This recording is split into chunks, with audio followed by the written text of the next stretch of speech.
नमस्कार बंधुगण, कहानी दुनिया को आपण मानकु स्वागत। आजिर कहानीर ना उभय संतुष्ट।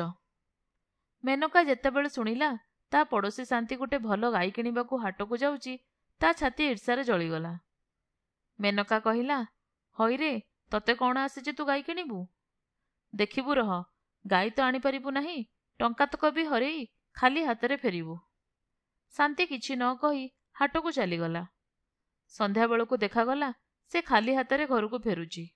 मेनका उत्साह कहिला, देखिलुटी मो कथा मिछ हुए नहीं, गाई काई? मेनका बहुत संतोष अनुभव कला। शांति किछि कहिला नहीं।